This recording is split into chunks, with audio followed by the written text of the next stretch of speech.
Alright guys, so we got a video suggested by Project, and it's called 10-Year-Old Boy Having Hitler as His Imaginary Friend. Now, this is from the movie Jojo Rabbit. I remember when this came out in theaters. I never went to see it, so we're going to see some clips, see what we got going on, so let's just get to it. Welcome back to Movie Recaps. Today I will show you a 2019 comedy drama film titled Jojo Did he Rabbit. just kill himself? Spoilers. Not kill himself, stab himself. Watch out and take care.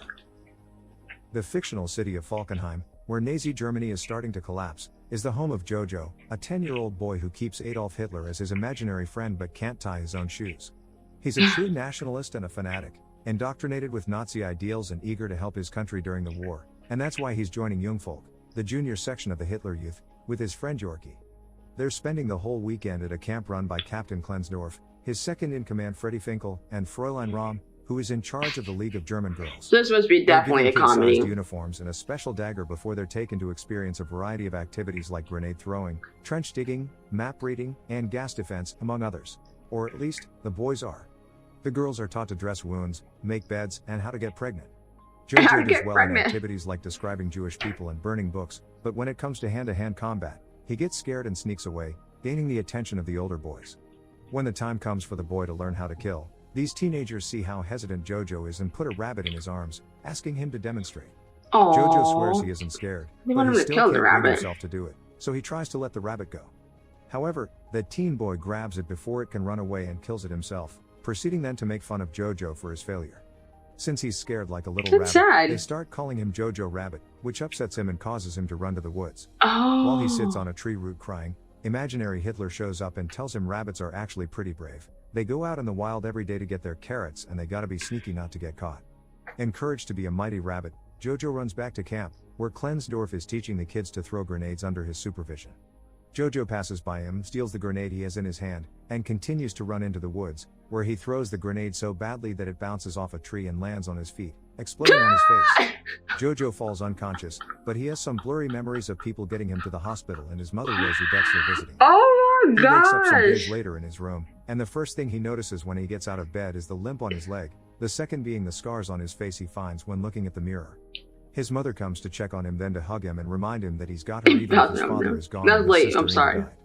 After making him put on his uniform again, Rosie takes Jojo back to the Jungvolk headquarters, where they find Klensdorf awkwardly feeding Finkel. Klensdorf has already been demoted for negligence, but Rosie still hits him on the groin with her knee and slaps him with her glove, making him promise he'll give Jojo some work to do, even if it isn't on the field, and that he'll feel included.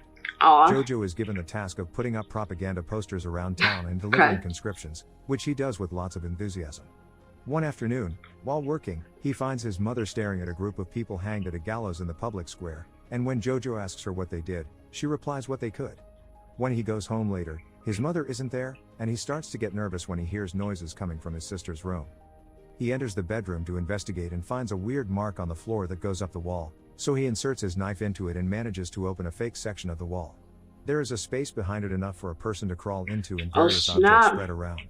At the end of it, he's shocked to find a young girl, Elsa, who follows him out of the room as he screams and runs around the house in fear. She catches him when he's about to reach the front door and pushes him against the wall, showing him she has his dagger and admitting she's Jewish, but she's there because Rosie had invited her to hide in her house. If Jojo tells anyone about her, Elsa promises she'll say he and Rosie helped her, which would get them killed as well. After she returns to her hiding spot with his knife, Jojo rushes to just walked him steps like with imaginary Hitler.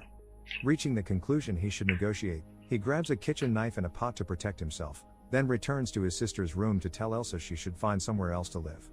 He gets scared again, however, when she surprises him from behind, takes the kitchen knife as well, and kicks him out of the room. Kicks him out of the room with in his own house. Again, and they reach the conclusion he should make Elsa feel safe so she'll drop her guard. When Rosie comes back in the evening, Jojo tells her he's heard noises upstairs, but she tells him it must have been rats. After Rosie puts Jojo to bed, she goes to see Elsa to tell her to be more careful, because if something were to happen, she can't choose her over her own son. She also reminds Elsa that as long as there's at least one person alive out there, then they are losing. The next day, Jojo goes to the swimming pool, which should help him with his leg. He notices Klensdorf and Finkel are there too, sitting closely together and showing fear of Rosie. After his mom leaves, Jojo approaches them and asks Klensdorf what he should do if he found a Jewish person. The answer is to call the Gestapo, who will kill them and whoever helped them. Jojo also wonders how one can even identify a Jewish person, to which Klensdorf says he doesn't know either and someone should write a book about it. Once he gets home, Jojo tries to talk to Elsa again. After pointing out they're at a stalemate because neither of them can tell on the other if they don't want trouble, he tells her he'll allow her to stay in exchange for information about the Jewish people, so he can write an expose book. Okay. Elsa accepts and explains they're people just like him, but since he won't believe her, she says they're money-loving demons that are allergic to food. Jojo quickly catches on her plan to get him to bring her food, and when he starts explaining the Aryan race is superior and the Jewish people are weak, Elsa grabs him, covers his mouth, and shakes him as she explains to him there's nothing weak about Jewish people before she goes back to her hiding spot. When Rosie comes back in the evening, she burns something in the fireplace before pouring some wine and playing music. She's very happy because the Allies have taken Italy and France will be next. Jojo begins arguing with her for being against her country, so Rosie cuts the conversation short and tells him to eat. She isn't eating though, claiming she isn't hungry, and Jojo quickly suspects she's saving the food for Elsa, so he decides to have the leftovers for himself. He thinks that if his father were here he would understand, and since he wants to see him so badly, Rosie puts on her husband's jacket and paints a beard on her face with ash to scold Jojo for talking like that to his mother. Using her husband's voice, she also asks him to take care of her because she's doing the best she can. Then she turns up the music and makes Jojo dance with her. The next day, Jojo gives Elsa a pencil and paper for her to draw where Jewish people live and where Jewish women lay their eggs. Elsa starts eggs. Drawing, but she refuses to answer questions about her family. However, she does tell Jojo about her fiancé Nathan, who is away fighting with the resistance. The picture she gives Jojo is a drawing of his own head because that's where Jewish people live.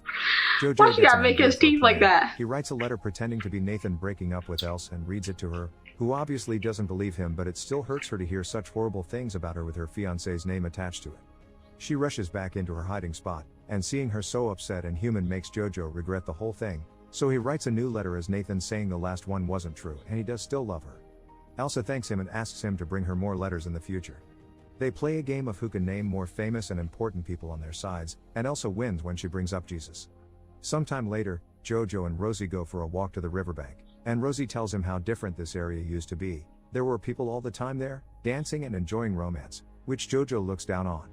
Rosie also thinks kids shouldn't be discussing politics, they should be playing and climbing trees, and everyone should be dancing as a sign of freedom. Jojo It does looks make down you on wanna this watch as the well and movie. takes off on his bike, with Rosie following him closely. When they reach the road, they see a truck of soldiers return home, looking gloomy and defeated.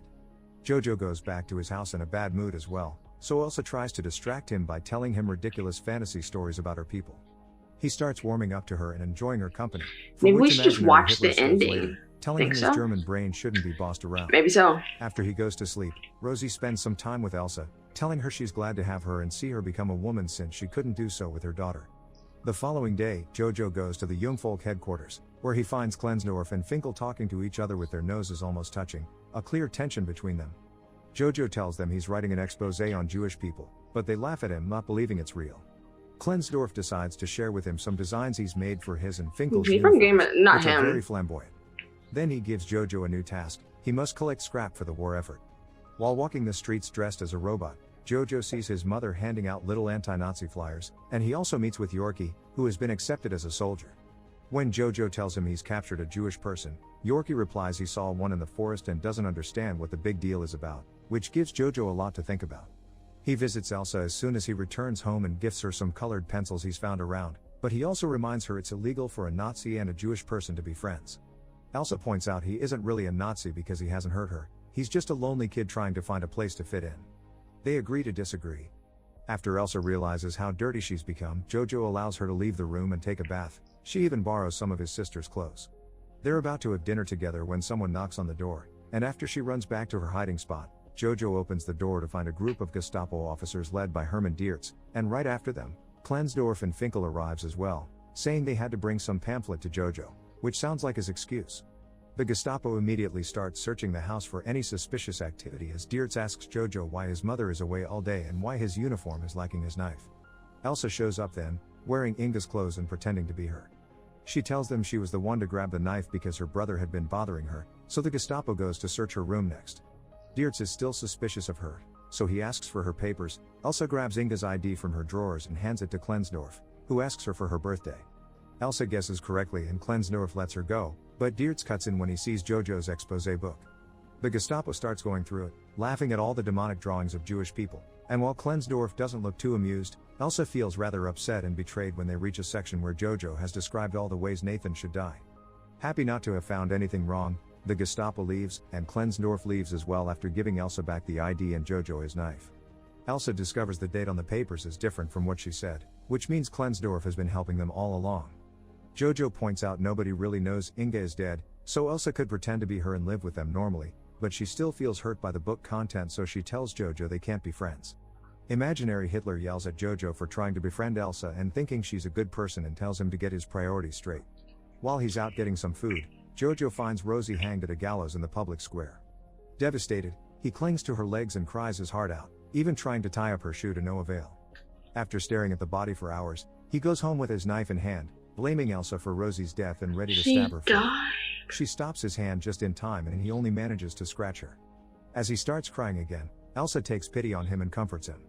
She explains she's always known Rosie as part of the resistance, although she doesn't know the details, and Jojo's father is fighting for the resistance as well, but Rosie told him the opposite not to upset him.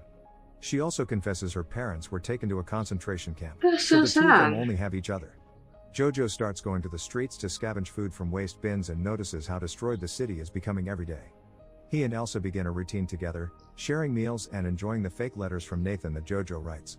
One afternoon, the city enters a chaotic state when the Allies initiate an offensive, taking advantage of Hitler having killed himself. Jojo comes across Yorkie, who is carrying some weaponry around because the army is so desperate for soldiers that they're sending the kids out. Jojo tells him the Jewish person he caught is kind of his girlfriend now and he's worried because it's illegal, but Yorkie points out he's met the Russians and the Japanese and they are worse than Jewish people. Rom finds them next, and after sending Yorkie out with a gun, she gives Jojo a uniform jacket so he won't be shot by their own side by accident. A bomb explodes in the area then, and Jojo is left dizzy while he watches everyone fight, including kids and the elderly, and even Klensdorf and Finkel wearing their flamboyant designs. Jojo is too scared to fight, so he hides in an abandoned building until it's over. He comes out after things calm down and sees the Americans take off the Nazi flags to replace them with their own, celebrating their victory. Soviet soldiers are I wonder if his imaginary friend Hitler will, what's it called? And seeing the jacket Jojo is wearing, Go they take him away, as well. since he said finds Hitler just Klensdorf died. among the other prisoners, who tells him he's a good boy and that he should take care of his sister before taking off his jacket and spitting at him, calling him a Jew so that the soldiers let him go. Jojo can only watch as Klensdorf is taken away to be executed by a firing squad. On his way home, Jojo finds Yorkie, who says he'll go to see his mother for a cuddle. When he points out Jojo's girlfriend can be free now, Jojo gets crestfallen at the idea of Elsa leaving and rushes back to the house. He decides to lie to Elsa and tell her Germany won the war so she can't leave, but after going through his book and seeing drawings of his mother and a rabbit in a cage, he pretends to write another letter from Nathan and reads it to her, saying he has a plan to sneak her out of the city. Then, Elsa finally confesses that Nathan died last year of tuberculosis, but she's found the letters comforting. Jojo admits that he loves her romantically, but he knows she only loves him like a brother, which she agrees with, so he wants to help her escape anyway. Imaginary Hitler is disappointed in him for this and tries to convince him to change his mind, but Jojo finally stands up to him and kicks him out of the house through the window. Elsa is hesitant to go out, but Jojo encourages her until she manages to cross the door. At that moment, a car with the American flag drives by, so Elsa slaps Jojo for having lied to her. When wondering what to do next, they decide to dance to celebrate their freedom. Make sure to subscribe and turn on notifications so you can watch more. Like I said, this really actually makes me want to watch the movie. If you've ever seen The Boy in the Striped Pajamas, it came out like a minute ago. But actually, it was really heartwarming, and who made this movie recaps? They really encompass like the whole entire story. Like, gosh, it was actually really sad, you know? Came out like I'll start getting choked up about it because it makes me like emotional. But you know, you gotta appreciate the sacrifices that were made so people can just be free. But oh my gosh, Project, good suggestion. Like I said, it may make me a little bit emotional, but I appreciate it. And thank you. We're gonna get back to more reactions later.